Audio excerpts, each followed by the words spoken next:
at number 1 of this best of 3 series to determine which player will not only be the solo king in this particular 1v1, but which player will advance to the next round. Now, sticking around for an extra potion there is actually an extra biscuit. Means a lot more health and mana regeneration coming his way. So TuSin maybe a little bit late to lane. It actually shouldn't be in all that difficult a situation now. Not really utilizing your first mantra all that effectively, and of course, missing a couple of soul fires means that you're definitely going to have to keep an eye on exactly how things are going. As far as the creep score early on, now initially it was TuSin who actually dropped it down about 14 CS early, but then was able to come back and even up things just a little bit.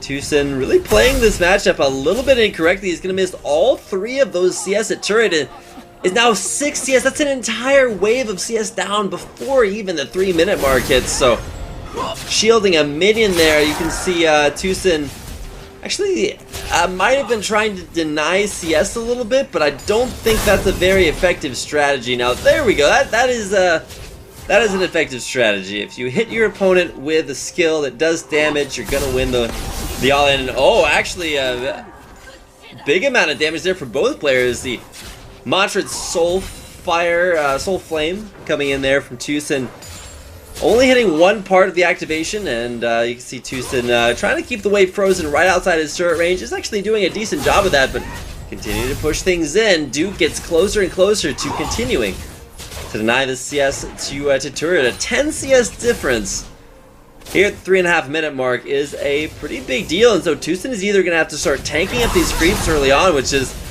honestly a fairly big deal. Nice shield there will block out a lot of the Pierce damage, but that Ren damage still sticks in there even after Pierce is done throwing the spears. Pierce's spears is doing a lot of damage so far. I think it should be spears are, but you get the idea.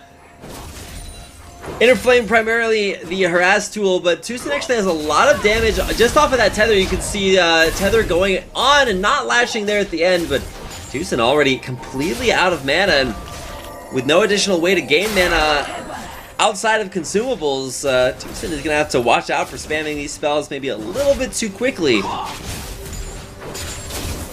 Need to get those Doran's rings bought, and it's going to be a difference between when you can recall, whether you can recall with 1 Doran's item or 2, because at this point, I think TuSin actually only has the gold for 1, whereas it might be just in between the gold for 1 to 2 Doran's items for Duke. So if he's able to stay in lane and get an earlier, or get a later back timing to pick up an extra Doran's item, that actually could be a big deal. And normally you wouldn't see such a discrepancy, but there's actually a 10 CS difference right now, which actually can mean the difference between, you know, harassing your opponent out of lane and then getting a chance to go back to buy yourself and getting a lot of those early item stats. So shoving the wave into turret means that Duke is going to look for a back timing right now, and I don't think TuSin's actually going to let him recall back to base, but for at least right now, both mid laners out of sustains, so they'll have to head back to base relatively soon. Poke damage has been almost even between both of them, at least so far. We find ourselves at 5.5 minutes with both mid laners at comparable HP. It's around 400 to 500, of course slightly higher there for TuSin. I really just want to see a mantra focused resolve turns it into a renewal spell that gives you 20% of your missing ability of your missing health early, and of course 20% at the end. Like we talked about earlier, it is actually Duke with the earlier recall, so he'll be able to buy at least 2 Doran's blades and of course probably some potions. Yep, there it is, 5 health potions and 2 mana. Gonna be coming in here, and of course we'll see how effective this last thing is under turret. One more auto attack, and yeah, there it is, able to get the cannon creep underneath that turret. TuSin heads back for an extra Doran's item, and this is actually huge. A slightly later recall timing means that TuSin is going to teleport back into lane an entire Doran's ring up on Duke, and that means that, you know, barring some crazy amount of Ren stacks going down on a TuSin, Duke should still have the advantage here. Waiting for that shield to expire. Of course, Ren stacks will expire at the same time, so continuing to throw those Pierces out. Pierce, Rend, and that's the damage combo. For Duke, the only two skills that will actually matter. Ultimate probably shouldn't even be skilled at all.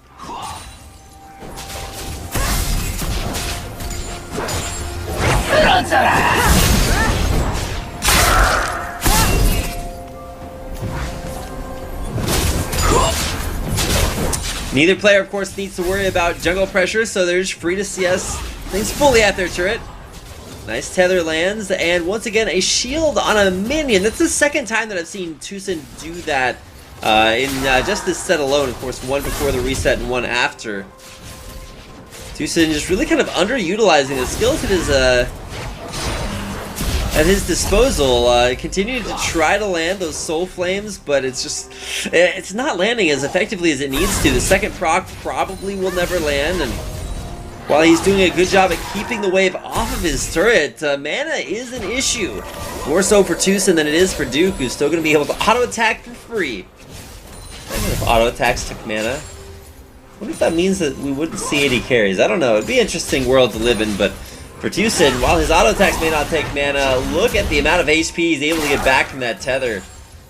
Keeping himself sustained as sustain becomes a bigger and bigger deal between both of these champions. You can see with double Doran's Blades, even though he's an entire Doran's item behind, all that auto attacking is going to give you a decent amount of health back eventually.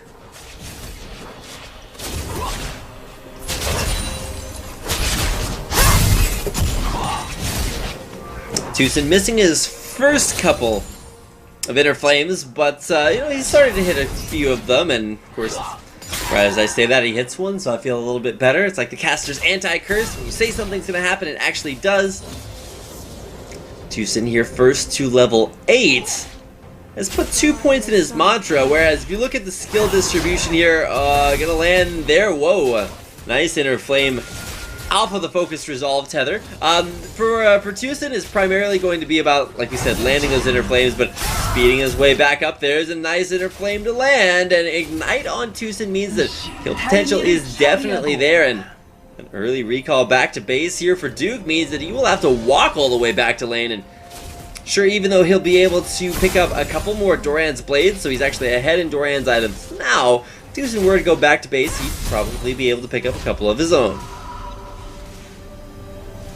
Pushing a big wave into turret, not totally terrible for Duke. He is ahead 4 CS before that wave hit the turret, so he'll be able to get back in time to at least stay even, maybe slightly behind here on CS. You can see, is he going to get back in time to probably be able to CS this relatively perfectly. Getting a Rend in there for a Pierce rather, in there for a couple of CS as well. So now 9 CS ahead of TuSin, who I believe thought that turret was going to deny a few extra creeps than it actually did, and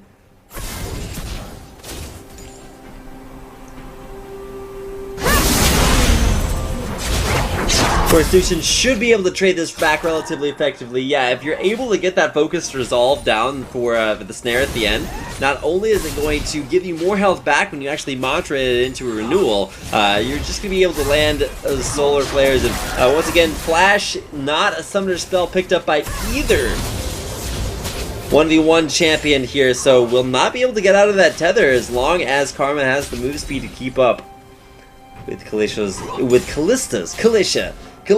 modern life. I believe that was a TV show. Yeah, tether going to land here. Will it latch there? It does. Once again, that combo from TuSin continuing to be effective. Duke starting to feel the struggle. Still has health potions to run. And with 4 Doran's Blades, that's actually 12% lifesteal, so you do get a decent amount of stats just from having that many Doran's items. But conversely, TuSin gets so much mana back every time he kills a creep. That is 4 times 4, 16 mana back every time he kills a minion. 6 minions per wave, and we actually could see, whoa, there is a lot of damage. The Ignite actually going down at the same time on a Duke, and this is why I really don't like Ignite as a summoner spell. It means that it's going to be very, very difficult for TuSin to, you know, come up with a win here versus specifically the barrier there. Now, while they did trade as far as summoner spells are concerned, barrier does come up more quickly. So it's definitely something you want to keep an eye on here. Those summoner spell timings. Another thing that you definitely have to keep an eye on are the HP bars of the turrets. Getting very, very low with TuSin continuing his pressure up the mid lane. As opposed to, you know, the other lane in the 1v1, which should probably not be.